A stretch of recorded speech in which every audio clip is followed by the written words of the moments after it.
Allô? Allô? Allô?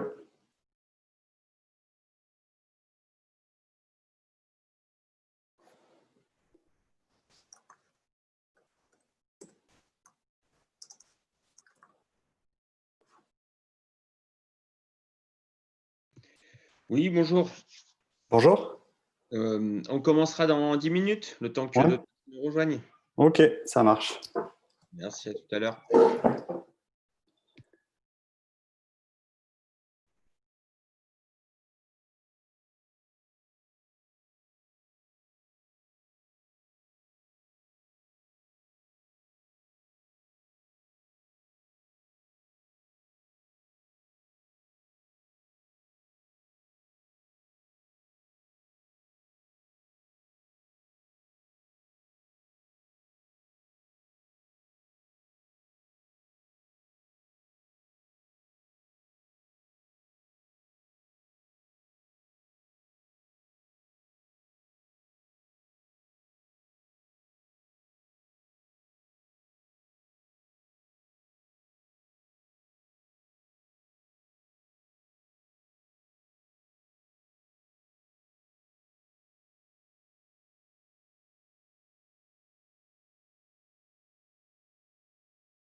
Bonjour à tous. J'attends quelques minutes parce que certains d'entre vous arrivent encore et j'ai eu quelques appels. Donc, je vais prendre le temps d'attendre ces personnes.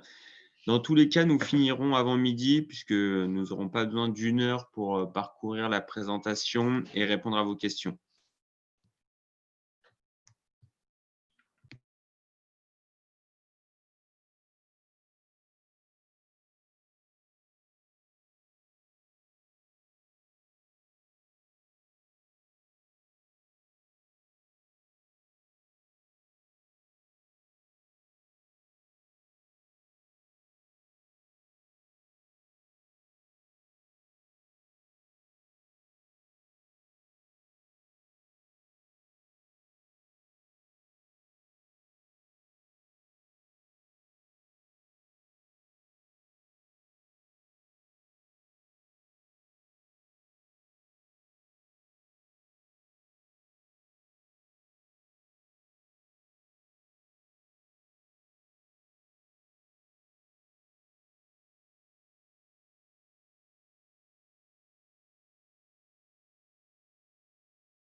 Bonjour à tous. Bon, on va commencer. Je vous prie d'excuser ce léger retard. En fait, j'attendais les dernières personnes qui étaient en train de se connecter. Je préférais donc qu'on soit tous réunis pour cette présentation. Alors, le sujet, comme prévu, ça va être la gestion des achats spot, achats de classe C, présenté donc par moi-même, Jérémy Ferrer de la société BME Consulting. Avant de commencer, je vais déjà vous demander si vous m'entendez tous correctement. Oui, c'est bon de mon côté. Très bien, je vous remercie.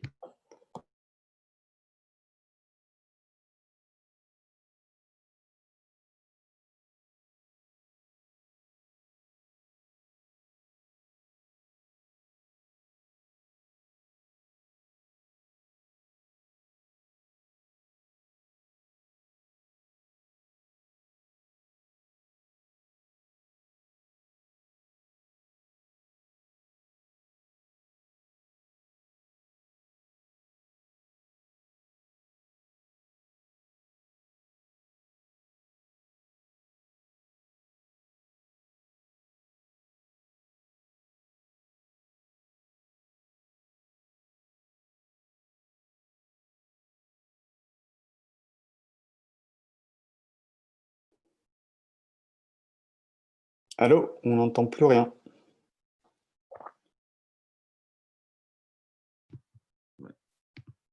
Est-ce que maintenant c'est mieux? Oui, c'est bon. Je ne sais pas pourquoi, ça a fait switcher le micro. Donc, ce que je disais, c'est qu'avant de rentrer dans la présentation et le webinaire sur l'optimisation des achats de classe C, je remets dans le contexte donc, la société BME Consulting. On est une société qui a été créée en 2012. On a réalisé plus de 100% de croissance par an depuis maintenant 5 ans. On va clôturer l'année 2020 à 13 millions d'euros de chiffre d'affaires. Historiquement, on faisait principalement du conseil et de la formation achat, des activités qu'on réalise toujours de manière un peu moins récurrente, surtout avec nos clients historiques sur ces sujets-là. Et on a proposé 2 nouveaux services qui sont maintenant un peu moins nouveaux, qui sont l'externalisation des achats de classe C. Donc, on vous met à disposition des personnes qui vont traiter votre commande et on se référence comme fournisseur unique. Et on propose également un outil d'e-procurement, donc Sourcing Force, qui est un outil qui va permettre de gérer différentes fonctions utiles au métier d'acheteur. Aujourd'hui, BME, donc c'est largement internationalisé. On est principalement quand même présent en France et en Suisse, mais on a également des bureaux et des équipes présentes en Tunisie, en Hongrie, en Chine, au Canada et en Espagne, qui accompagnent donc quotidiennement nos clients sur leurs problématiques achats. Ça peut être à la fois des problématiques d'externalisation ou de mise en place d'outils.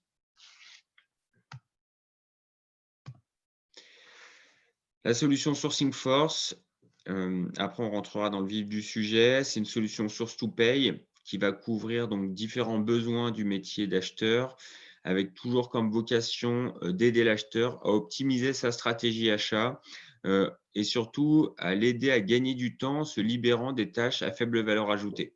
Donc nous, vraiment, notre métier historique, c'était d'auditer nos clients pour détecter ces tâches à faible valeur ajoutée, pouvoir les quantifier, les qualifier, déterminer ensuite les solutions qui étaient les plus efficaces et les plus rapides à mettre en place, les hiérarchiser et créer donc un plan d'action.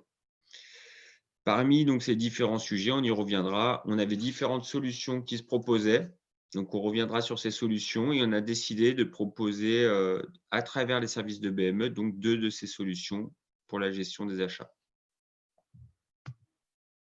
Pour ceux qui sont intéressés par ces différents outils, modules, services Sourcing Force et aller un peu plus loin que le webinaire d'aujourd'hui, je vous invite à visiter nos 2 sites internet, bymedizy.com et sourcingforce.com. On publie beaucoup d'articles, des articles parfois assez techniques achats, d'autres parfois très généralistes. Je pense que vous trouverez toutes les informations dont vous avez besoin. Et si nécessaire, n'hésitez pas également à nous appeler. On partagera avec plaisir nos expériences et notre savoir-faire avec vous, même s'il n'y a pas de projet immédiat. Pour revenir donc sur l'optimisation des achats spot, avant de définir ce qu'est les achats spot, les grandes problématiques auxquelles font face nos clients sur ce sujet-là sont souvent, la première, c'est la création des comptes fournisseurs. Sur cette création de compte fournisseur, en fait, on a plusieurs problématiques. C'est le temps déjà que peut prendre cette création de compte fournisseur. Vous avez parfois des processus de validation qui sont assez lourds puisqu'adaptés à des achats plus importants. Et vous avez raison, puisqu'aujourd'hui, il y a énormément d'arnaques en termes de fausses factures. Il y a énormément de fournisseurs qui sont également à risque. Donc, il faut pouvoir contrôler quels sont les fournisseurs qu'on référence ou non. Donc, l'objectif, ce n'est pas de limiter ou de supprimer ces circuits de validation de création de compte fournisseur qui ont une vraie pertinence dans une stratégie achat, mais c'est plutôt de trouver des solutions alternatives qui vont accélérer la création de ces comptes fournisseurs ou qui vont pouvoir les contourner, entre guillemets, c'est-à-dire sans enlever l'intérêt de ce circuit de validation. Donc, la deuxième problématique, c'est parfois on a des achats spot, des achats qui peuvent être urgents et on n'a pas le temps d'attendre d'avoir des longs circuits de validation de création de compte fournisseur. Et là, pareil, il faut trouver des solutions alternatives. Et donc, ça fera aussi partie du sujet de ce webinaire. La deuxième chose, c'est le constat dans les services comptables sur ces achats spot principalement ou sur ces achats de classe C, de recevoir un grand nombre de factures qui ne correspondent pas en termes de niveau d'information à ce que l'on a besoin pour pouvoir traiter rapidement la facture. Parfois avec des fournisseurs qui ne sont pas capables d'envoyer des factures sous format électronique. Et donc, beaucoup trop de volume et beaucoup trop de complexité pour gérer ces factures-là et beaucoup trop de litiges également avec ces fournisseurs qui sont multiples et donc qui vont, créer donc de la perte de temps également pour les services comptables.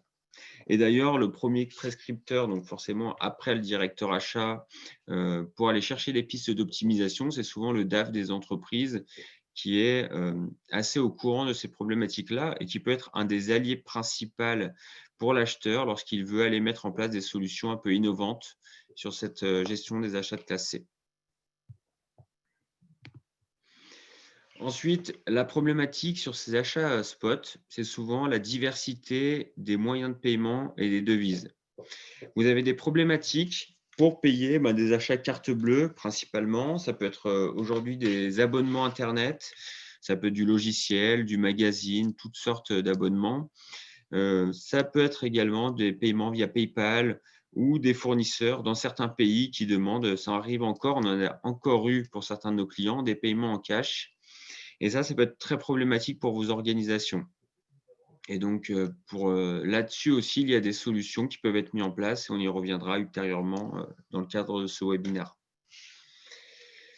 Et en dernier, donc, c'est la partie contrôle et analyse des dépenses sur les petits achats. Vous avez plein de fournisseurs, donc vous allez pouvoir difficilement les consulter pour avoir, des informations auprès d'eux, sinon ça vous prendrait énormément de temps. Les fournisseurs, les achats sont réalisés de manière assez sauvage. Donc, vous avez parfois uniquement l'information quand vous avez reçu la facture et classer une facture dans une analyse achat, c'est pas ce qu'il y a de plus facile et contrôler une facture, c'est un peu trop tard. Donc, l'objectif, c'est de pouvoir ramener de la souplesse et de la simplicité au client interne, tout en ramenant du cadre pour le forcer à repasser dans un processus achat classique et pouvoir à la fois mettre des processus de contrôle et à la fois reclasser toutes ces dépenses pour mettre en place l'analyse des dépenses qui est la base des informations à avoir lorsqu'on est acheteur pour mettre en place une stratégie. Alors, qu'est-ce qu'un achat de classe C? Alors, la problématique, dans les entreprises, on trouve plusieurs mots qui sont utilisés. Achat sauvage, parce qu'en effet, ces achats de classe C deviennent souvent sauvages. Achat spot, parce que c'est des achats que vous réalisez très peu de fois avec ces fournisseurs-là. Et achat de classe C, parce qu'on est sur ce qu'on appelle de la longue traîne, ou en anglais tail spend. Donc, vous imaginez votre répartition des fournisseurs, de ceux qui vous consomment le plus d'achats, ceux qui vous consomment le moins. Vous les classez sur une courbe et rapidement, vous allez avoir une courbe qui va tendre vers 0, pour ceux qui ont fait un peu de maths, et qui va tendre donc longuement avec plein de tout petits fournisseurs qui seront de plus en plus petits. Et donc, on va les regrouper par consommation, donc par volume de dépenses annuelles. Et on va classer ces fournisseurs donc par ordre décroissant. Donc, on va vite voir qu'on a à peu près 5% de nos fournisseurs qui nous consomment à peu près 75% notre consommation achat, donc du volume en euros. Ensuite, on va avoir à peu près quelques autres pourcents, donc à peu près 20% qui vont représenter 20 autres pourcents en termes de dépenses achats. Et ensuite, on va avoir à peu près 75% de nos fournisseurs qui vont représenter 5% de nos dépenses achats. Et c'est ça qu'on va classer donc en A, B, C. Donc, ce travail peut être fait assez facilement si vous avez la donnée suffisante. Vous faites une extraction de votre dépense, vous faites un calcul cumulé de ces dépenses, vous les classez par ordre décroissant, par ordre croissant. Vous prenez les premiers, c'est les classes A, ensuite les classes B et en dernier les classes C. Et quand vous allez prendre ces fournisseurs de classe C, vous avez très souvent des fournisseurs sur lesquels vous avez des achats peu récurrents. Et vous allez avoir des problématiques qui sont totalement différentes de celles que vous rencontrez sur les achats de classe A et B.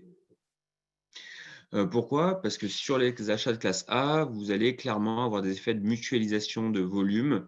Vous allez avoir des problématiques de sécurité et d'approvisionnement, de qualité qui est beaucoup plus importante. Vous avez des achats stratégiques qui vont directement créer de la valeur et de la différenciation pour votre entreprise au milieu donc, de son environnement concurrentiel. Alors que les achats de classe C, on est souvent sur des achats de faible consommation, peu stratégiques, des achats simples, d'après la matrice donc, de Kraljic. Et ces achats de classe C, ils sont surtout des achats de vie, en fait, d'animation de l'entreprise. C'est souvent des achats support. Donc, ils n'ont pas de valeur stratégique. Ce n'est pas sur ces achats-là que vous allez faire de la différence auprès donc, de vos clients par rapport à la concurrence. Par contre, ils vont apporter d'autres problématiques. C'est qu'ils vont être très consommateurs d'énergie et de temps au sein de vos équipes. Et tout ce temps qui est consommé dans vos équipes à traiter ces achats de classe C qui sont peu importants, de faible volume, eh ben, c'est autant de temps que chacune des personnes ne passe pas à traiter donc les actions de plus forte valeur ajoutée liées à son métier. Et encore plus pour l'acheteur, c'est tout ce temps-là qu'il ne va pas passer à entretenir une relation de qualité avec ses fournisseurs de classe A ou de classe B. Donc, les fournisseurs de classe C, ils ne viennent pas en dernier uniquement parce qu'on s'ennuie et qu'on a traité tous ces achats de classe A. Non, on trouve des solutions pour les traiter, pour se libérer du temps et ensuite mieux traiter ces achats de classe A et ces achats de classe B. Donc, quelles sont les problématiques principales sur ces achats-là? La première, c'est la planification. On a parfois des achats qui sont urgents, qui sont liés à une problématique de la journée, un chantier. Vous avez besoin d'un outil que vous n'avez pas sur ce chantier-là, vous devez aller l'acheter au comptoir. Ça peut être une personne qui a besoin du matériel informatique qui est non stocké ou non préparé, sur lequel il n'y a pas de fournisseur référencé, qui en a besoin de manière assez urgente. Vous avez cassé le micro-ondes de la salle de repos, vous devez en commander un nouveau. Là, pareil, en soi, vous ne pouvez pas le commander dans 2 mois, vous ne l'aviez pas planifié. Donc ça, c'est une première série de catégories qui vont entrer dans ces achats de classe C. Je l'ai dit, de faible montant, donc aucun pouvoir de négociation. Ce n'est pas en ayant un panier moyen sur ces achats qui est parfois chez certains de nos clients à 800 € par commande que vous avez intérêt à perdre du temps à négocier. Si vous faites votre taux horaire, coût complet pour l'entreprise et le gain que vous allez aller chercher, vous réaliserez vite que le coup de fil et le temps que vous avez perdu à joindre le fournisseur n'était pas souvent intéressant. Ensuite, il y a cette partie achat support, donc satisfaction client. On parle de client interne. Vous avez une problématique d'apporter du service à votre organisation sur ces achats-là. Encore une fois, vous n'allez pas chercher du coût, vous allez chercher de la productivité, vous allez chercher à satisfaire certains besoins de votre organisation qui ne peuvent pas être satisfaits malheureusement autrement que de référencer un nouveau fournisseur. Sinon, bien sûr, on reste dans des stratégies d'achat classiques. On essaye de pousser les clients internes au maximum à consulter les fournisseurs qui ont été référencés, ceux avec lesquels vous avez des contrats. Les problématiques de paiement, de plus en plus, vos clients internes ont l'habitude au privé de faire des achats sur Internet et ils comprennent de moins en moins qu'on mette des journées, voire des semaines à acheter ces mêmes produits au sein d'une organisation. Donc, il y a vraiment ce problème de paiement qui va également se poser, cette multiplicité des supports qui va rentrer dans les problématiques sur les achats de classe C. On a souvent des technologies qui ne sont pas du tout adaptées, ce qui favorise les achats sauvages. Je pense par exemple vos ERP, un classique, souvent vient vers nous pour nous expliquer qu'on a un ERP, qu'on est équipé par SAP. SAP, c'est très bien pour beaucoup de choses, mais pas pour les petits achats. Les formulaires sont lourds, le parcours utilisateur à l'intérieur de cet outil est long et retrouver des informations de qualité pour des petits achats à l'intérieur, c'est mission impossible.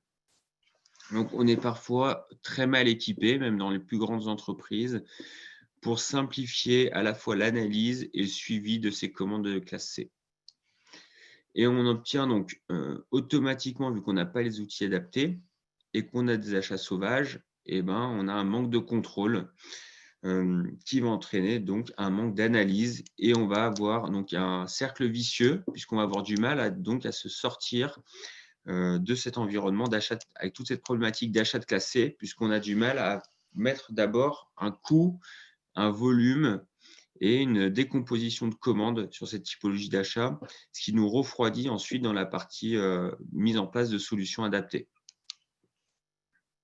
Donc, pour résumer, les achats de classe C, c'est vos 5% du volume achat qui va représenter à peu près 75% de vos créations de comptes fournisseurs. Et j'y reviendrai, mais on a réalisé plusieurs analyses audits de coûts de traitement de commandes chez nos clients et ça va de 100 à 250 € par commande. Donc, vous les rapportez au panier moyen que peut coûter un achat de classe C et vous voyez que la problématique principale, ce n'est pas de gagner 10 %, mais c'est de réduire de 50 % le coût de traitement. Excusez-moi, le panier moyen, c'est combien, vous dites? Alors nous, le panier moyen chez l'ensemble de nos clients, c'est 1 600 € exactement. Ok. Ah, ça aussi, hein, selon les années. Mais on va avoir certains de nos clients pour lesquels le panier moyen, ça va être 500 € sur les achats de classe C, D'accord. c'est-à-dire sur les plus faibles. Mais voilà, nous, c'est 1 600 €, ça fait depuis 5 ans. On a beau accumuler, prendre du volume supplémentaire, on se retrouve toujours avec un panier moyen qui est entre 1 500 et 1 700 € année après année. Donc, ça doit être celui que vous allez souvent retrouver dans vos organisations. Après, les achats de classe C, ça reste c'est des statistiques en théorie, mais ça reste, en fait, quand on met en place des solutions, on va surtout déterminer en face quel est le coût par typologie d'achat. Et ce qui va déterminer en fait les achats sur lesquels vous allez mettre en place des solutions spécifiques, c'est surtout le coût de traitement que vous avez sur ces achats-là. Donc, c'est dans certaines organisations, les achats de classe C sont différentes. On a des clients pour lesquels il y a des achats de production. On a beaucoup de petits achats, même sur des fournisseurs qui sont un peu récurrents, qu'on va déterminer comme classe C parce qu'on a un environnement qui n'est pas favorable pour les passer rapidement. Parfois des outils obsolètes, même si on travaille avec un fournisseur au quotidien sur plein de petites commandes, si on doit à chaque fois lui envoyer un bon de commande SAP, ça peut être très chronophage. Pour d'autres, ça va être uniquement des prestations de services. Pour d'autres, beaucoup de petits matériels. Il y a pas vraiment de règles. C'est une analyse interne de ces achats-là qui va nous permettre de déterminer lesquels on souhaite externaliser ou non. Donc, les problèmes, je les ai cités. On va ensuite avoir différents types de demandes de la part d'une série de départements. Donc là, ce qui entraîne aussi ces problèmes sur les achats de classe C, c'est qu'on a plein de départements différents qui ont plein de problématiques opérationnelles différentes, qui ont plein d'achats différents et donc qui vont amener à des besoins extrêmement hétérogènes. Et ces départements-là, ils vont venir avec différents types de besoins qui sont des achats de classe C. Donc, le plus récurrent, on va dire, c'est l'approvisionnement. Vos clients internes ont un besoin, ils ont déjà déterminé le fournisseur et le produit dont ils ont besoin. Ils nous proposent ou ils vous proposent ce produit-là et ensuite, vous devez trouver des solutions pour l'acheter le plus rapidement possible. Vous avez la régularisation. Donc, je sais que la plupart de nos prospects clients essayent de le supprimer, mais malheureusement, c'est compliqué. On a la facture avant d'avoir généré un bon de commande. Et là, on se demande comment on va traiter ces factures-là. Et là, souvent, encore une fois, lourde perte de temps au sein de la comptabilité, même de l'ensemble de l'organisation parfois, pour refaire valider qu'il faut bien payer cette facture et ensuite pouvoir la classer. On a la problématique des notes de frais. Donc maintenant, il existe quand même de plus en plus de logiciels spécialisés dans ces notes de frais-là, et même si ça prend un peu du temps ultérieurement. Donc, on essaye aussi de le réduire au maximum. Donc, ça peut être, on y reviendra, par la mise en place, par exemple, de cartes achats entreprise. Et en dernier, c'est le sourcing. On a des personnes en interne qui n'ont pas de fournisseur, qui ont un besoin. Malheureusement, ce besoin pour l'acheteur, il est simple. Il a peu de montant. Donc, l'acheteur sait par avance qu'il va surtout perdre son temps à aller chercher un produit qui va apporter peu de valeur à son organisation. Et c'est autant de travail, de temps en moins passé à gérer sur des vraies problématiques achats. Bon, après, bien sûr, dans les organisations, il y a 2 types de postes, hein. On a les approvisionneurs et on a les acheteurs. Dans certaines organisations, ces 2 postes sont très bien scindés, dans d'autres, très peu, hein. Et l'acheteur, au final, surtout l'acheteur indirect, se retrouve à faire beaucoup d'approvisionnement. Donc, ces achats de classe C, on va trouver plusieurs catégories d'achats de classe C. Donc, on a les achats qui vont être un peu standardisés, qu'on va facilement migrer sur des catalogues ou sur des contrats. Donc, ça peut être de l'outillage, ça peut être de la fourniture de bureau, ça peut être du matériel électronique. Donc, là-dessus, il y a des solutions. Ça peut être d'abord mettre en place une rationalisation des références ou des produits qu'on va acheter dans notre organisation. Et puis, une fois qu'on a rationalisé donc, ces références ou ces produits, on va ensuite pouvoir migrer tout ça sur des contrats sur quelques fournisseurs. Et là, on va avoir aussi cette problématique de pas uniquement aller chercher du prix. Ça ne veut pas dire qu'on ne va pas prendre en compte le prix, hein, mais en tout cas, ce ne sera pas la problématique première. La problématique première, ça sera d'avoir un fournisseur qui réponde à un maximum de besoins. Et là, pour ça, on a des très gros faiseurs, hein, Office Dépôt, Ireco, Manutan, Bruno, sur certaines catégories d'achat, sur du Radiosper, du Farnell. Ces fournisseurs-là auront la force et la capacité de répondre à énormément de mes besoins. Donc, même si ce n'est pas les moins chers, ils ont d'autres avantages, un large panel de produits et une capacité de réponse et traitement de mes commandes qui est excellente et un respect des délais de livraison qui est également excellent. Donc, au final, ce qu'on ne gagne pas forcément dans le prix, on le regagne largement dans le temps qu'on ne va pas avoir à passer à relancer le fournisseur, à soucier des litiges et à entretenir la relation avec plein de fournisseurs différents. Ensuite, on a des dépenses qui sont un peu moins standardisables. Donc, ça peut être, par exemple, vous avez chaque année un événement à organiser pour la clôture, peu importe, ou pour le Noël de l'entreprise. Vous devez faire appel à des traiteurs, vous devez réserver des restaurants. Ça, typiquement, c'est un peu plus compliqué. Vous allez avoir un salon, vous devez proposer et créer des outils marketing. Là, pareil, ça sera un peu plus dur à standardiser. Donc là, on a une autre stratégie de suivi et de sourcing à mettre en place qui peut entraîner donc d'autres solutions sur la partie optimisation. Ça peut être mettre en place des outils qui vont faciliter la mise en concurrence de quelques fournisseurs uniquement. Ça peut être des outils SRM qui nous permettent de mieux suivre certains fournisseurs, même des fournisseurs non panel, ou ça peut être ensuite des solutions non techniques comme la partie externalisation des achats, sur laquelle je reviendrai un peu plus tard. Et en dernier, on a une autre catégorie de produits, ça reste des pièces, par exemple les pièces de rechange. On va avoir des pièces qui sont très dures à sourcer, donc avec des fournisseurs parfois étrangers. Et là, on va avoir une autre complexité, c'est vraiment l'approvisionnement en soi et la recherche de ces pièces. Trouver des références nouvelles sur des références qui étaient en fait anciennes que vous utilisiez dans votre organisation. Et là, on a un travail de sourcing qui est un peu plus compliqué.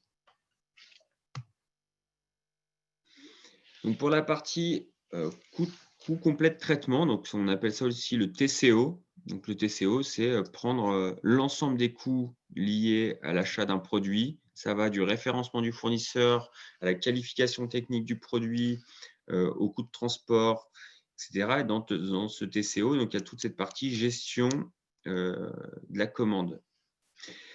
Donc, comment on fonctionne en général pour aller chercher l'information sur qu'est-ce qui coûte quoi? Donc, nous, ce que l'on fait, c'est qu'on va voir chaque personne. Déjà, on retrace le flux de la commande. On va mettre des noms ou des postes en face de chacune des étapes. Deux solutions, hein. C'est soit on prendrait le chronomètre et on suivrait le flux de commande de chacune de ces étapes, mais là, il faudra en prendre suffisamment, un échantillonnage suffisamment grand pour avoir une moyenne pertinente. Soit on regarde au quotidien chacune des personnes, combien de temps elles passent à gérer les commandes. Donc, on passe la journée avec le directeur et on regarde est-ce qu'il passe 10 minutes ou 1 heure à valider des commandes, par exemple.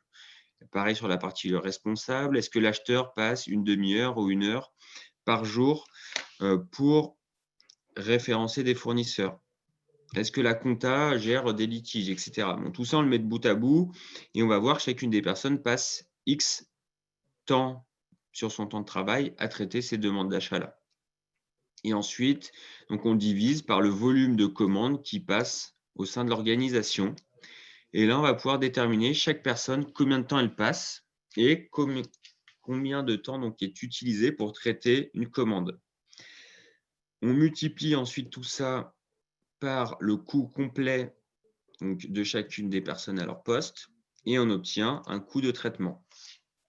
Et donc, je vous disais tout à l'heure, donc on est entre 100 et 250 € avec un coût moyen de 150 € par coût de traitement, donc par commande. Quand on va bien sûr du besoin fonctionnel jusqu'au paiement de la facture et tous les litiges qui peuvent être générés au milieu. Donc, l'objectif, c'est de déterminer dans cette liste d'actions quelles sont les actions qui peuvent être ou qui veulent être supprimées. On peut en supprimer énormément, on peut en digitaliser. Supprimer, ça ne veut pas dire qu'on ne va plus les faire. C'est-à-dire qu'on va soit confier à un prestataire externe cette mission-là, soit on va réorganiser notre effectif pour les réaliser plus rapidement, soit on va digitaliser certaines de ces actions-là pour les automatiser. Donc, ce qu'on automatise le plus souvent, par exemple, c'est le circuit de validation. C'est d'arrêter d'avoir à imprimer des documents pour les faire signer et d'avoir des tas de feuilles qui s'accumulent sur le dossier des directeurs ou des responsables achats. Ça peut être également automatiser beaucoup les analyses de dépenses. Il faut arrêter tous les mois de faire des extractions assez lourdes dans des fichiers Excel. Donc, il faut récupérer via des ERP, les retraiter dans les fichiers Excel, refaire les tableaux croisés dynamiques, parfois reclasser et traiter l'ensemble de ces commandes pour au final avoir à chaque fois les mêmes informations. Donc, on peut automatiser ça. Et bien sûr, il y a toute une série d'autres actions qu'on peut simplifier, automatiser, mieux suivre grâce à des tableaux de bord et donc y passer de moins en moins de temps sans perdre en qualité. Donc là, ça va être bien sûr dans chacune des organisations, on n'y viendra pas beaucoup plus en détail dans ce webinaire, mais il est possible de mettre en place des missions de cadrage dans lesquelles on réalise une série d'ateliers, on échange avec les différents acteurs qui vont participer au traitement, donc au workflow de cette commande, et on va déterminer ensuite quels sont les outils qu'on peut mettre en place ou les solutions en face des problématiques pour aller maximiser le gain. Et on va ensuite déterminer quel coût a chacune de ces solutions, quelles difficultés j'aurai à la mettre en place au sein de mon organisation, donc souvent liées à la résistance au changement, et quelle rapidité je vais avoir donc, pour la mettre en place. Tout ça, ça me donne un classement, une note globale, et ensuite, je vais lister quelles actions je vais mettre en place en première. Est-ce que c'est de l'externalisation? Est-ce que c'est de la digitalisation? Est-ce que c'est de la carte achat? Est-ce que c'est la création d'un service d'approvisionnement? Est-ce que c'est la formation de mes équipes? Est-ce que c'est la formation de l'ensemble de mes collaborateurs pour leur expliquer des process qui avaient déjà été déterminés mais mal utilisés? Et ça, donc, ça va m'amener sur différentes solutions. Avec toujours comme objectif de rester en tête que sur les achats de classe C, on va surtout aller chercher du gain de temps interne. Pourquoi? Encore une fois, ce n'est pas uniquement de dire que la personne elle doit travailler moins, c'est qu'entretenir 100 fournisseurs de classe C ou entretenir ou mieux suivre un seul de ces fournisseurs de classe A, on pourra facilement faire le calcul de ce qui rapporte le plus pour l'organisation et ce qui sécurise le plus l'entreprise. Aujourd'hui, un acheteur, on attend de lui qu'il aille chercher de l'innovation auprès de ses fournisseurs. On attend de lui qu'il fasse du RSE et qu'il aille chercher des fournisseurs donc qui connaissent comment travaillent ses fournisseurs. On attend de lui qu'il soit un garant de l'image de marque de la société en allant faire attention donc à l'image de son propre fournisseur, qu'il ait de la veille juridique sur les différents produits qu'il achète. Donc tout ça, ça prend du temps pour être fait correctement. Donc ça ne peut pas être fait correctement si on passe notre journée à valider ou à commander des produits qui n'ont pas de valeur ajoutée pour l'organisation.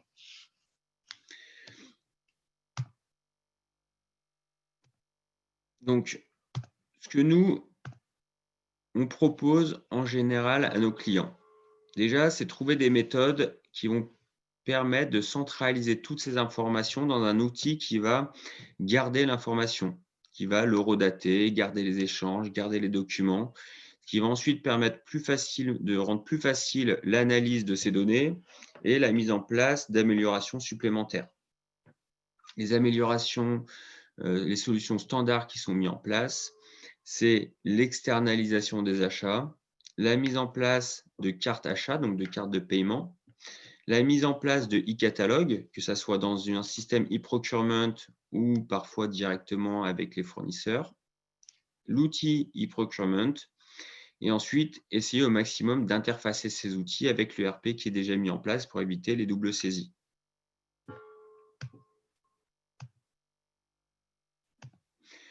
Donc, à travers ces différentes missions, donc les objectifs pour les récapituler, déjà, c'est de repenser, on profite donc de cette mission d'optimisation de ces achats classés pour voir d'un point de vue global comment on va pouvoir optimiser.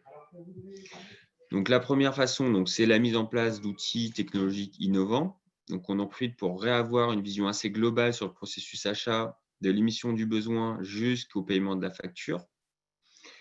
Pouvoir pérenniser sa stratégie achat, donc c'est en se liant, donc en mettant en place dans un contrat un ensemble de besoins d'indicateurs de performance, d'analyse de dépenses, de collecte d'informations, de contrôle des demandes qui sont externalisées par exemple, d'alerte automatique dans les outils d'e-procurement qui vont permettre de pérenniser et d'être conforme à la stratégie achat de l'entreprise. Toujours comme objectif, on se débarrasse au maximum des actions à faible valeur ajoutée pour se concentrer à celles qui en rapportent beaucoup plus. Et on reprend de la maîtrise sur son risque fournisseur grâce à la centralisation parfois des besoins sur un seul acteur. Donc plus facile de maîtriser un acteur que 1000. Et ensuite, en se libérant du temps, en améliorant la qualité relationnelle qu'on a avec nos fournisseurs principaux.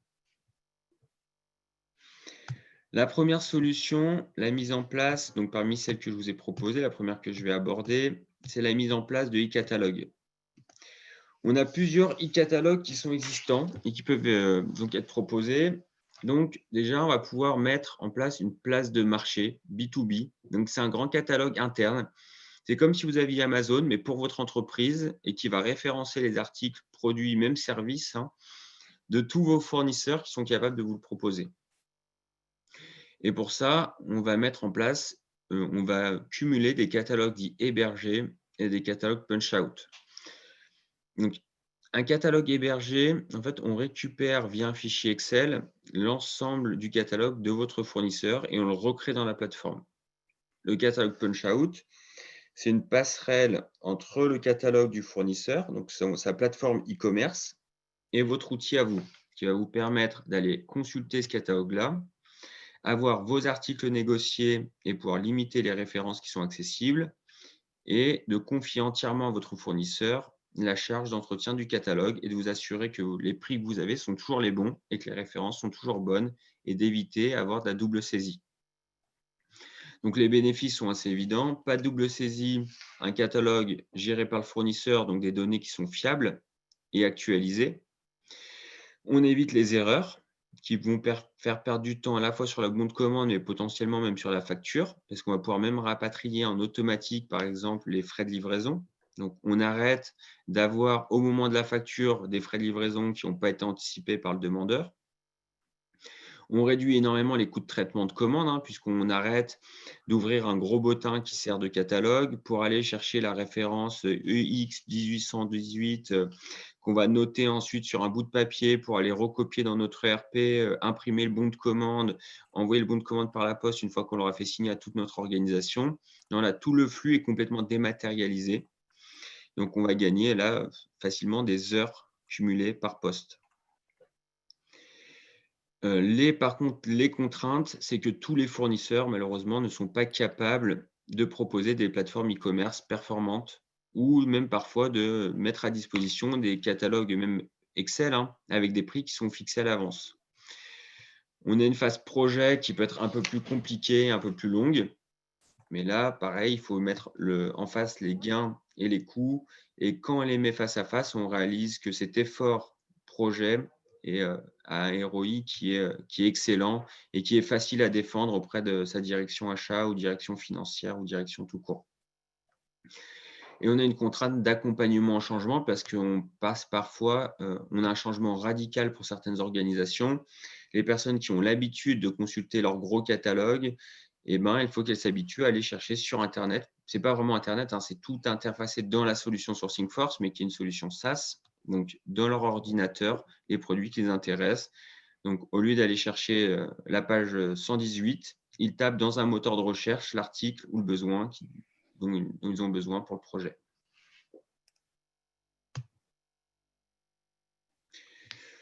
Donc, les catalogues hébergés versus catalogue punch-out. En général, on met en place les catalogues punch-out lorsqu'on a des fournisseurs qui proposent une large gamme de produits ou des produits personnalisables, parce qu'on va profiter du moteur de la plateforme e-commerce du fournisseur pour aller rechercher ces produits. Et on utilise les catalogues hébergés quand on travaille sur quelques articles. Bon, quelques articles, hein, ça peut être même plusieurs centaines.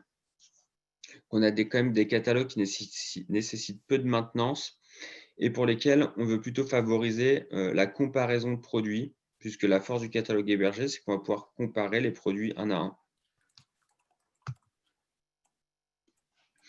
Alors, nous, on propose, donc les fournisseurs vous proposent déjà directement des catalogues. Et nous, ce qu'on vous propose, c'est de construire en fait un hub de ces catalogues. C'est retrouvé dans une seule interface, qui est la même interface dans laquelle vous allez ensuite faire des demandes d'achat hors catalogue. Et ben, on va centraliser tous ces fournisseurs. Donc, nous, on a des fournisseurs avec lesquels nous avons négocié des catalogues. On en a à peu près une cinquantaine maintenant. Et on en référence continuellement selon les besoins de nos clients. Donc, on a plusieurs en fait, processus d'intégration de catalogue. Le premier, vous avez un besoin, on a des catalogues référencés BME, on vous les propose. Le deuxième, vous avez déjà des fournisseurs avec lesquels vous travaillez. On prend contact avec ces fournisseurs pour leur demander les accès vers leur catalogue. Le troisième, grâce à la mise en place d'un outil, on a une analyse des dépenses qui est un peu plus fine. On détecte des opportunités sur certaines familles d'achats. Et ensuite, on va voir si les fournisseurs référencés peuvent y répondre ou sinon, on va aller chercher des fournisseurs alternatifs de manière assez classique.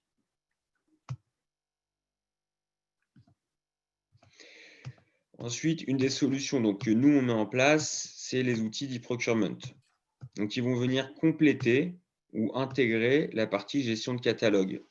L'objectif, là, c'est de complètement digitaliser le processus de commande, de l'émission du besoin jusqu'à la réception du produit. Et on va donc automatiser toutes les étapes et pouvoir centraliser l'ensemble de l'information. L'objectif, c'est de mettre un formulaire de demande d'achat qui est complètement personnalisé et adapté à votre organisation. Donc, on va demander l'ensemble des référentiels comptables et achats, les centres de coûts, les JL account, les codes projet. Et après, on a bien sûr plein de nomenclatures et mots selon les organisations de nos clients. On va complètement digitaliser le circuit de validation. Donc, on va être capable de récupérer, aussi complexe soit-il, le circuit de validation que vous utilisez actuellement et le digitaliser pour que quand une demande d'achat corresponde à des critères de coût, de centre de coût, de famille d'achat, ça aille interroger en automatique par email le bon valideur. Et on va pouvoir créer ensuite une série de validations jusqu'à ce que le document soit signé et que donc ça entraîne automatiquement l'envoi du bon de commande au bon service ou auprès du fournisseur. Alors, je vois que certains me laissent des messages. Dès que j'ai terminé, je reprendrai les questions et j'y répondrai. On va automatiser un maximum d'emails. Vous perdez sûrement beaucoup de temps à relancer vos fournisseurs pour avoir la clé de réception de bon de commande, à relancer vos clients internes pour savoir si le produit est bien réceptionné. Vous avez sûrement des relances auprès des valideurs pour qu'ils valident, encore une fois, la demande d'achat. Vous envoyez sûrement beaucoup de mails informatifs auprès des différents acteurs par demande d'achat pour aller rechercher des pièces, des documents supplémentaires. Et tout ça, grâce à la mise en place d'un outil d'e-procurement, on va pouvoir l'automatiser. Si la personne n'a pas réceptionné, il reçoit un email automatiquement généré par la plateforme, etc. pour l'ensemble de ces actions. On va également avoir plus qu'un outil qui va centraliser l'ensemble de ces demandes dans lesquelles vous aurez un moteur de recherche, simple d'utilisation, adapté à votre organisation, qui va vous permettre rapidement d'identifier les commandes qui sont en retard, celles qui auraient dû être livrées ou non, les demandes d'achat qui doivent être traitées ou négociées, si vous avez décidé par exemple de négocier certaines de ces demandes-là. Donc tout ça, vous aurez une vision beaucoup plus claire et simple dans laquelle vous pourrez ensuite aller faire des extractions Excel et on va pouvoir réintégrer ces extractions dans des outils d'analyse de dépenses et de création de reporting. Donc bien sûr, la mise en place d'un outil d'e-procurement, c'est quelque chose qui se réfléchit.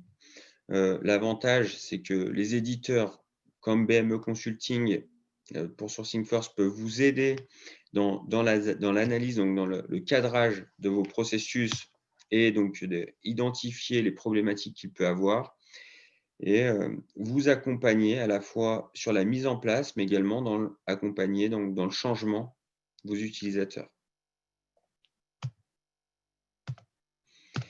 Une autre solution donc, que l'on propose pour nos clients, c'est la partie externalisation des achats. L'objectif, c'est de référencer BME Consulting comme fournisseur et de passer toutes vos commandes à BME Consulting au lieu de les passer auprès des fournisseurs non référencés ou avec des faibles récurrences. Vous aurez donc une vraie relation, on va dire, fournisseur-acheteur avec BME, malgré que derrière, il y a un ensemble de tout petits fournisseurs qui sera entre guillemets caché, puisque vous aurez toute l'information dans l'outil. On pourra vous restituer régulièrement toute cette information pour que vous ayez une vision claire sur quelle famille d'achat consomme quel volume auprès de quel fournisseur. Donc, nous, on va se référencer chez vous. Vous allez nous envoyer vos demandes, vos besoins, les devis de vos fournisseurs. On va ensuite vous remettre des devis BME qui peuvent être automatiquement générés par la solution. Vous allez traiter ces devis-là dans votre ERP. On va recevoir vos bons de commande et on va suivre ensuite tout le flux de commandes jusqu'à la réception. Et si besoin, on va gérer le litige. C'est-à-dire que c'est nos approvisionneurs qui vont aller chercher l'ARC avec la date de livraison. C'est nos approvisionneurs qui vont aller collecter des documents auprès des fournisseurs. C'est nos équipes qui vont se soucier que le produit est livré à temps et qu'il correspond aux besoins de vos clients internes. Et c'est ensuite nous qui allons payer le fournisseur. Et on vous remettra une ou plusieurs factures, mais tout au nom de BME, pour simplifier également la vie de votre service comptable. Donc là, on va énormément simplifier le processus de commande, puisque vous n'aurez plus qu'un interlocuteur et vous aurez une vision complète sur les demandes et commandes qui sont passées au travers de nos services. On va pouvoir gérer pour vous un ensemble de devises tout en vous facturant toujours dans la devise dominante, donc par exemple l'euro pour la plupart d'entre vous. On peut également chez nous gérer de l'achat par carte bancaire. Vous avez un besoin sur Amazon, hein, vous n'avez pas de fournisseur référencé, vous nous envoyez l'URL ou un screenshot, on va passer l'acte d'achat pour vous. Vous serez livré directement chez vous pour gagner du temps et nous, on va recevoir la facture de votre fournisseur qu'on va régler. On n'a pas vraiment de limite sur la typologie de factures que l'on peut traiter à partir du moment que ça reste à part des contraintes légales comme l'intérim, comme on ne pourra pas payer vos impôts ou certaines prestations d'État. On va pouvoir gérer différents types de besoins. Donc, on a souvent l'approvisionnement. Vous avez votre devis, votre fournisseur, vous nous l'envoyez. La régularisation de facture. Vous avez reçu une facture sans commande, on prend contact avec le fournisseur, on fait renommer la facture au nom de BME. Et parfois, vous avez des besoins sans fournisseur, donc on va être capable de vous proposer des missions de sourcing. On va aller référencer trouver 3 devis différents qui nous semblent appropriés. Vous les proposez, vous transformerez celui que vous préférez. On peut mettre aussi en place de la négociation automatique pour tous les approvisionnements qui dépasseraient un certain montant. Et on a ensuite des bureaux dans des pays dits low cost pour aller chercher des fournisseurs avec des gains plus importants lorsqu'on a les volumes nécessaires. Donc, on a des représentants en Europe centrale, on a des représentants en Chine, on a des personnes qui ont l'habitude d'acheter en Turquie. Et donc, ça nous permet aussi de vous accompagner en termes de service achat, on va dire, support sur des missions que vous auriez un peu moins de temps ou moins d'expertise en interne de traiter. Une fois qu'on a traité tout ça, l'objectif, ce n'est pas du tout de créer une boîte noire ou pour vous de vous enlever des processus de validation qui ont un intérêt. On va pouvoir récupérer chez nous vos chartes achats et vos codes de conduite, intégrer vos politiques achats si nécessaire, et ensuite vous remettre à date régulière des indicateurs de performance sur nos services et une analyse de dépenses assez fine grâce à nos différents outils, puisqu'on aura la force d'être à la fois éditeur et service achat externalisé. Et dernier petit plus sur ce service-là, c'est qu'on va pouvoir profiter, nous, de la mutualisation des achats de nos clients pour négocier des catalogues avec des remises là où vous n'en aurez pas forcément.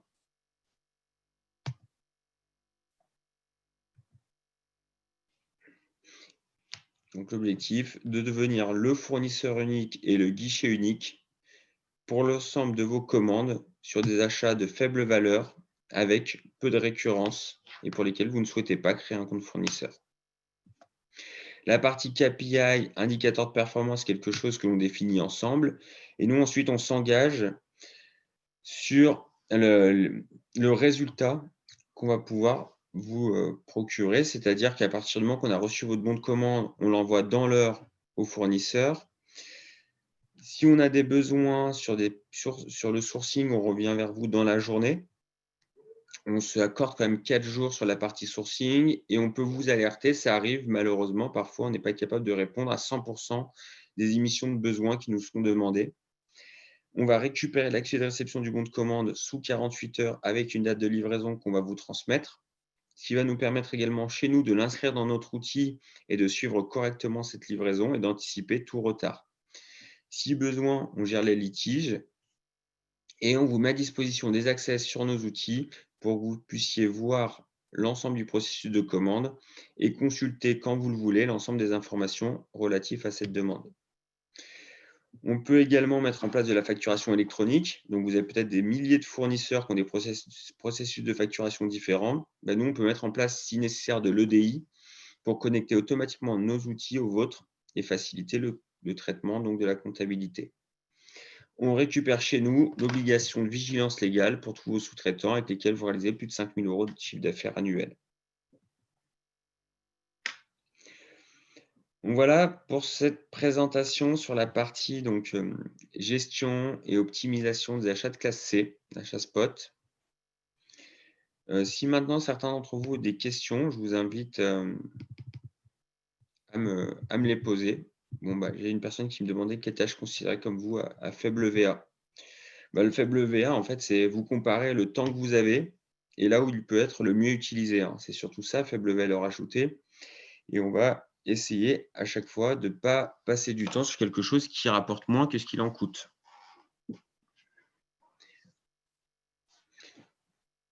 Est-ce que certains d'entre vous ont des questions à me poser? Surtout, profitez-en. Moi j'ai une question. Merci déjà pour cette présentation, c'est très clair. Juste une question en termes de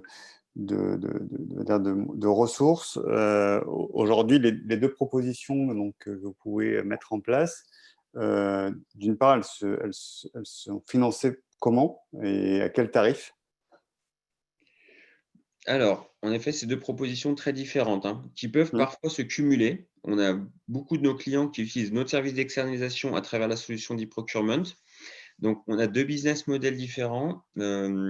Si on met en place que de l'externalisation, on prend un pourcentage du montant de la commande qui est en moyenne de 5%. Bien sûr, après, on peut avoir des tarifications différentes si on est sur du sourcing, de l'approvisionnement, selon les typologies d'achat. Donc ça, c'est à rediscuter. Mais on va dire 5% en pourcentage du montant de la commande, c'est ce qu'on propose à nos clients. Et ensuite, si on est sur de la partie abonnement, donc sur de la partie pluriproc, je veux dire, là, on a un abonnement à l'utilisateur. Il faudra aussi prévoir des coûts de mise en place et de cadrage. Je pourrais difficilement vous donner un panier moyen. Ça va de cette année, ça a été de 4 000 € de mise en place jusqu'à 70 000. Et sur la partie abonnement, on a des clients qui sont à 200 € par mois jusqu'à, on va dire, 5 000 – 6 000 € par mois. Et on a parfois des clients qui combinent les deux. Et dans ce cas-là, quand en fait on met à disposition, si on est sur de la ça va dépendre. Si on utilise l'outil que dans un cadre d'externalisation, on vous offre l'abonnement à l'outil. C'est pour nous une valeur ajoutée. On vous le met à disposition. Ça sert aussi bien à notre service qu'au vôtre. Si par contre, vous voulez utiliser à la fois l'outil pour faire de l'externalisation, donc pour consulter BME, et à la fois pour travailler en direct avec vos fournisseurs, là, on va cumuler les deux coûts. On aura à la fois une partie abonnement et pour les volumes qui sont externalisés, une commission du montant de la commande. D'accord. Et en termes de planning, un outil d'e-procurement se met en place sous combien de temps?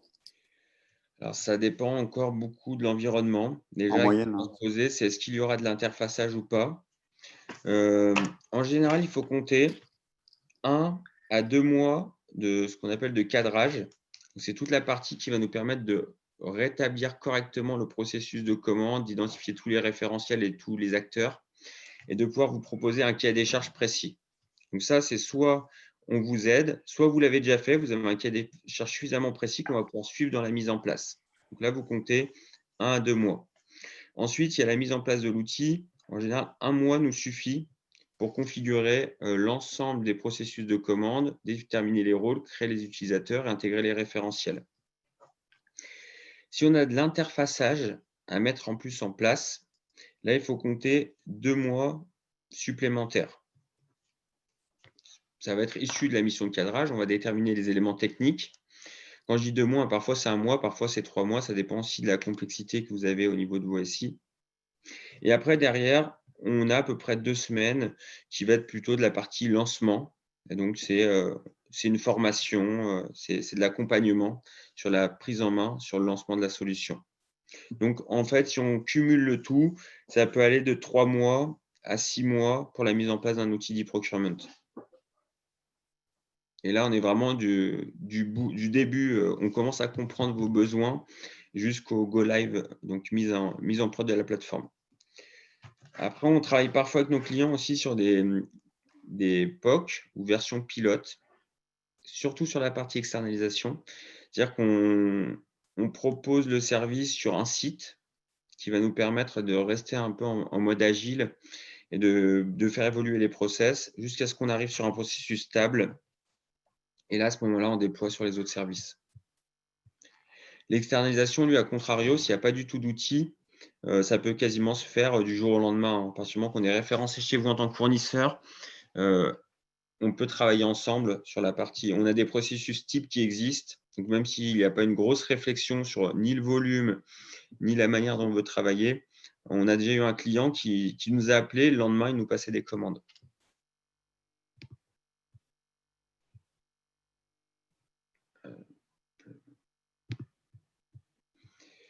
Alors, merci. Quel est le coût? Donc, je pense que j'y ai répondu à l'instant. Alors, quel est vos points différenciants versus les acteurs du marché P2P comme Evalua et Coupa Determine? Merci.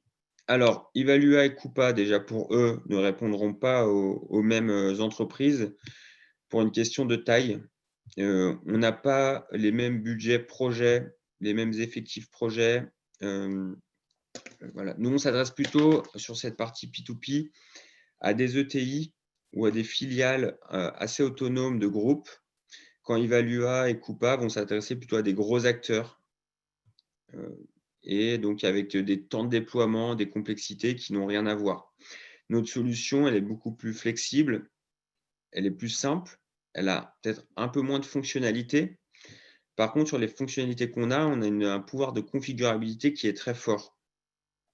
Et l'objectif, c'est pour nous en fait de proposer une solution qui s'intègre malgré tout, malgré les délais que je vous ai donnés, malgré tout rapidement et simplement, qui nécessite moins d'expertise, donc des budgets aussi qui sont beaucoup plus faibles que ce qui va être ce qu'on va avoir besoin dans Evalua et Coupa. Pour Determine, qui est un peu plus, qui est un concurrent un peu plus direct, ça va surtout dépendre des fonctionnalités, hein. C'est la couverture fonctionnelle des outils qui vont nous différencier. Et ça vient de l'historique des différents projets qu'on aura menés. Parfois, on a des fonctionnalités que nos clients nous ont poussé à développer, dont vous aurez également besoin, alors qu'un de nos concurrents ne l'aura pas et vice-versa. Et bien sûr, en dernier, ça peut être aussi l'affinité qu'on a avec les différents prestataires et comment on sent qu'on va pouvoir travailler avec eux sur les prochains mois, puisque la partie cadrage ou déploiement, c'est un échange régulier. Donc voilà, pour nous, c'est vraiment la flexibilité, la simplicité qu'on essaye de mettre en avant, quitte à ne pas aller chercher certains projets parce qu'ils sortent beaucoup trop des modules standards que l'on peut proposer, où ils ont des coûts de déploiement ou de spécifiques qui sont beaucoup trop forts. Quel montant d'achat est géré via le BPO? Alors là, il n'y a pas de règle, hein.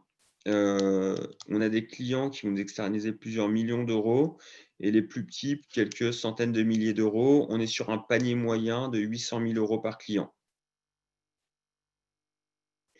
Donc, on a nos clients historiques, les premiers avec lesquels on a travaillé, qui sont assez faibles, on va dire. Aujourd'hui, sur cette année, quasiment tous les clients qu'on a intégrés ont un potentiel, on a fixé un volume qui va être réalisé de plus d'1 million d'euros externalisés. Après, on a un client avec lequel on est en train de travailler actuellement pour le lancement d'externalisation de 13 millions, 13 millions, c'est un chiffre un peu fixe, mais entre 10 et 15 millions d'euros d'achats externalisés avec une couverture Europe et nord-américaine. Donc, je ne sais pas si ça y répond, hein, mais en fait, il n'y a pas vraiment de règle sur le montant d'achat via le BPO par client.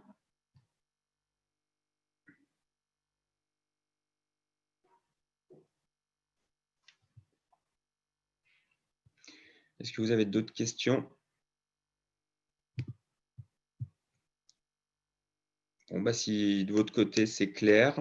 De toute façon, encore une fois, n'hésitez pas à revenir vers moi, soit par téléphone, soit par email. On peut aller plus loin dans ces discussions. S'il vous plaît, s'il vous plaît. Moi, j'ai une question. Oui, allez-y. C'est par rapport à la notion de TCO. La notion de, excusez-moi. La notion de TCO. Ah, TCO. Très bien. Ouais. En effet, la notion de TCO, quand j'ai vu TCO, j'ai pensé que c'est emprunté de l'anglais, c'est Total Cost of Ownership. En tant qu'acheteur, pensez-vous que la notion de TCO soit juste limitée au processus d'achat? En fait, l'expression du besoin, sa formalisation, passation de la commande, la réception, la comptabilisation. Vous pensez que TCO normalement s'arrête là ou ça s'étend même à la... Parce que TCO, souvent, dans les faits, ça s'applique aux articles de longue durée, genre les immobilisations. Quand je vais, par exemple, acheter aujourd'hui une machine sur le marché, j'ai mes spécifications qui sont très claires. Et je veux cette fois-ci, si je veux, je vais dire, bon, écoute, je veux une machine qui a telle capacité, qui peut faire ça. Alors, je laisse les fournisseurs expérimentés venir avec leurs offres. Alors, mon choix, en faisant l'offre là, je vais tenir compte, première des choses, du coût, évidemment. Deuxième des choses, des spécifications ou des performances qui sont écrites. Troisième des choses, surtout, à ce que je vais payer quand j'aurai la machine. Je tiens compte, par exemple, des coûts d'entretien quand j'aurai la machine, la facilité d'avoir des pièces de rechange. Est-ce que c'est ça? Beaucoup d'éléments, après même l'achat. Vous avez raison. Même quand je vais vouloir me débarrasser de la machine, la facilité que j'ai de me débarrasser de la machine. Donc, j'ai pensé avant aujourd'hui que TCO s'étendait à tout, en fait, ce qu'on appelle le life cycle, tout ce cycle-là, de l'achat jusqu'à ce que je me débarrasse du bien, en fait. J'ai pensé comme ça. Bah non, mais vous avez raison, hein, ne changez pas votre façon de penser. Je l'ai dit à un moment dans la présentation, mais peut-être que le PowerPoint le mettait en avant différemment. Moi, je calcule en fait le coût de traitement de la commande, mais le TCO, c'est en effet, c'est l'ensemble du cycle. On va mettre dedans plein de choses, hein. Même le prix d'achat peut être mis on met le prix d'achat, on met le coût, tous les coûts de transport et les coûts d'emballage. On va mettre tout ce qui correspond à la gestion du stock, au coût pour s'en débarrasser, à la maintenance. En fait, c'est tous les coûts qui vont pouvoir être inclus dans la possession d'un produit. Ça va de son achat, comme vous l'avez dit, hein, après on peut en lister beaucoup, hein, des coûts qui rentrent dans ce TCO. Moi, ce que j'ai calculé, en fait, c'est le coût de traitement de la commande qui est une composante, en effet, du TCO. Autre chose, là, c'est beaucoup plus achat. Moi, depuis un moment, je suis en train de me spécialiser un peu dans le volet logistique, disons, le volet mise en place des solutions de magasinage, gestion des magasins. Est-ce que connaissez-vous aujourd'hui quelqu'un qui fait la même chose que vous, mais dans le domaine magasinage en Europe aujourd'hui, ou en France surtout? Alors, je ne suis pas sûr de comprendre exactement ce que vous souhaitez. C'est un outil de gestion de stock interne, c'est ça, ou c'est plutôt des outils de catalogue interne? Moi, non, je ne pourrais pas vous dire lors de cette réunion, je ne pourrais pas vous donner une société qui pourra vous répondre. Non, en fait, la question, ce que vous faites aujourd'hui, vous, c'est beaucoup plus achat. Votre expertise, vous assistez les clients beaucoup plus dans leur système, sur le créneau achat. Oui. Je demandais si vous avez des collègues ou d'autres personnes qui faisaient la même chose, qui assistaient aussi, mais beaucoup plus sur le domaine, sur les volets, gestion de magasin, gestion de stock, optimisation, vous voyez ce que je veux dire. Non, non, non. Ça marche. Merci beaucoup. Merci à vous pour votre question. Merci pour la volonté de partager. Merci infiniment. Merci. Moi, c'est une question intéressante sur en effet la différence entre le TCO, le coût enfin, justement qui est le coût complet d'acquisition, et le coût de traitement de la commande que j'ai abordé dans mon calcul de coût. Est-ce que certains d'entre vous auraient d'autres questions? Sinon, encore une fois, n'hésitez pas à vous me contacter par email, par téléphone à n'importe quel moment. Et dans le cas contraire, moi, je vais vous souhaiter un bon appétit, une bonne journée. À bientôt. Jérémy, êtes-vous sûr que vous allez prendre des numéros qui sont hors de la France quand nous, on vous appelle de l'Afrique, par exemple? Oui, non, là, ça se peut que je ne réponde pas tout de suite. Donc, je vous invite à m'envoyer soit un email, soit me contacter par WhatsApp.